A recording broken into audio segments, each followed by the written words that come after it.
ഐക്യജനാധിപത്യ മുന്നണി പോർക്കുളം പഞ്ചായത്ത് തെരഞ്ഞെടുപ്പ് കൺവെൻഷൻ നടന്നു. പോർക്കുളം ചോയ്സ് ഓഡിറ്റോറിയത്തിൽ നടന്ന convention KPCC general secretary O. Abdurahmankutty ഉദ്ഘാടനം ചെയ്തു.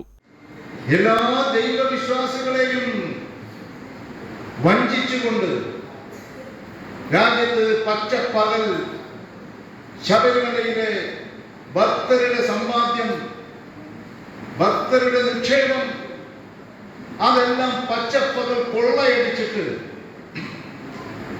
മുനിസിപ്പാലിറ്റിക്ക് ബന്ധമില്ല, ഗവൺമെന്റിന് ബന്ധമില്ല എന്ന് പറയാൻ പറ്റുമോ? പിണറായി വിജയനും മന്ത്രിസഭയും തീരുമാനിച്ച ആളല്ലേ ദേവസ്വം ബോർഡ് പ്രസിഡന്റ്. ആ ദേവസ്വം ബോർഡ് പ്രസിഡന്റും ഉദ്യോഗസ്ഥന്മാരും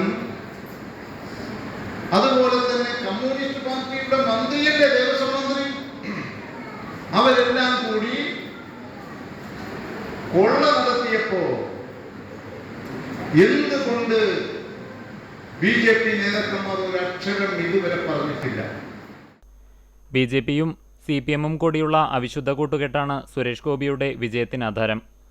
കമ്മ്യൂണിസ്റ്റ് നേതാക്കൾ ശബരിമല സ്വർണ്ണപ്പാളി വിവാദത്തിൽ ഉൾപ്പെട്ടിട്ടും BJP പ്രതികരിക്കാത്തത് ഈ അവിശുദ്ധ കൂട്ടാണ്. ഇത് ജനങ്ങളെ ബോധ്യപ്പെടുത്താൻ ഈ തിരഞ്ഞെടുപ്പ് പ്രയോജനപ്പെടുത്തണമെന്ന് ഒ. അബ്ദുറഹ്മാൻകുട്ടി പറഞ്ഞു. പോർക്കുളം മണ്ഡലം കോൺഗ്രസ് പ്രസിഡന്റ് VV ബാലചന്ദ്രൻ അധ്യക്ഷത വഹിച്ച യോഗത്തിൽ UDF മുൻ ജില്ലാ ചെയർമാൻ ജോസഫ് ചാലിശ്ശേരി മുഖ്യപ്രഭാഷണം നടത്തി. ജില്ലാ ഭാരവാഹികളായ KC Babu, CIET Mathew, Bijoy Babu, Mahila Congress president Kavitha Premraj, VR Anildas, KB Thampi master തുടങ്ങിയ നേതാക്കൾ സംസാരിച്ചു.